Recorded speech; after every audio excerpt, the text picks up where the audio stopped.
are back with Andy Crestodina, founder of Orbit Media. Andy, here's the challenge. Our participants will be writing their first blog. Can you give them some good blog tips to really make it a success for them? It's a great question. It's super important because if you miss this, nothing else is going to work. So what I would say is to break it down into 5 main aspects of blogging. First, we need to make sure that we're going to hit the topic that our audience cares about. And here's a great trick to make sure that you're on target with your topic, that it's something your audience really cares about. There is a tool called keywordtool.io that scrapes all the content out of Google Suggests. So in Google, you type in a question word plus your topic, and it's going to suggest other things to you. It's long and slow to type in the next letter of the alphabet to see more and more suggestions. Just type that into keywordtool.io. It will give you hundreds of topics that your audience is likely to love. But even better is to listen to your audience and talk to them directly. Lots of customer service people, lots of salespeople, they're interacting all the time. They know what that audience cares about because they're getting the question. They're answering it over the phone and sometimes over email. This is funny, but a lot of people are almost blogging all the time in their email. They're writing an answer to an important question to that audience, but they never think to publish it. They never move it from their email to the website. Social media marketers have been saying never waste a good conversation by having it in private. Never answer an email more than once without publishing that topic on your blog. Next, headlines. We've got to make good headlines because really it's the headline that's getting shared. It's the headline that gets clicked. And it's the headline that has to compete with all the other headlines in social streams and in email inboxes and in search results. So we have to make sure that the headline is 2 things. It's both very specific about the benefit you'll get, but not too specific that you give away all the meaning. We have to leave a little bit of a curiosity gap, and companies that do this are getting amazing click-through rates. Finally, numbered headlines. Put that numeral. The number stands out against the letters in a line of text, but it also tells the reader how much is there. It reduces the inhibition to click, and it gives people a sense that the article is scannable. If they don't like one of those 10 things, they might like the other 9. One of the things that we're doing in the blog is the participants will identify 3 action items for their target market. So we should put the number 3 in the headline and tell them that. I absolutely would. It's going to compete better against other headlines when you use numbers, indicate that it's scannable. And when you do 3 things, you have a chance to use the serial position effect. This is a cognitive bias, psychology. People remember things at the beginning and at the end.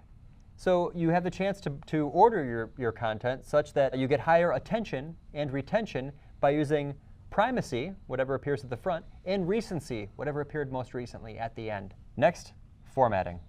Now we need to make sure that our content is formatted or else people just aren't going to get through it. The Nielsen-Norman Group did a study and found that at most 28% of web content gets read. It might be closer to 20%. Think about that. 80% of this blog post you're writing might not get read at all. How do you get people to stay with it? Formatting. Write for scan readers. Use headers. Use subheaders. Use bullet lists and bolding and internal links. And write short paragraphs. No more than 4 lines. I don't care how many sentences, but make sure that you don't write paragraphs longer than 4 lines because short paragraphs get read, long paragraphs get skimmed, very long paragraphs get skipped. In fact, we're going to put that limit on writing our blog. No more than 4 sentences per paragraph is a great way to go. Don't hit them with a wall of text. It's not going to work. And the words you choose are important too. We can use short paragraphs. We can also use short words, right? We want to use words that are punchy, direct, to the point. Not those long, Romance language-based Latinate words. Some examples include acquire, transmit, construct, resist, deposit, imitate. There's shorter words for all of those. These are the terse, Germanic-based words, the Anglo-Saxon type words like get, send, build, stop, put, mock. These are the same meanings. It's just in a shorter way to say it. In fact, what we're going to do is in the action items, we're going to restrict or at least challenge the participants to put an action item into 3 words and just keep it as short as you possibly can, not only because it's easy to read, but we also tend to remember that. Exactly right. The great taglines of the world always have short words. There's a good reason. They go straight into our brains. Don't make them think about it. Just give them the meaning. Finally, images. It's not obvious, but as we write our content, we have to spend a lot of time formatting images for our content. So blogging is a visual format without question. So images, even if it's a stock image, just make sure to use some image. Format it so that it's landscape, like twice as wide as it is tall. It's going to look good in social streams that way. And I'd also recommend putting the headline into the image. Open up Photoshop or just canva.com is a good way to do this. And you can just type in the text. And that way, when it gets shared, the image is a self-contained chunk of meaning that the person knows what they're going to get, even if they just look at the image. What was the name of that site again? Canva? Canva.com, C-A-N-V-A.com. And then also faces, you know this. Faces are unique among all types of images, and people, from the time we're babies, we tend to look at faces more. So I would put a face and the headline in there. You can also create a little bit of an effect if you make sure the eye direction of the face is pointed toward the headline. That invisible arrow will guide their attention.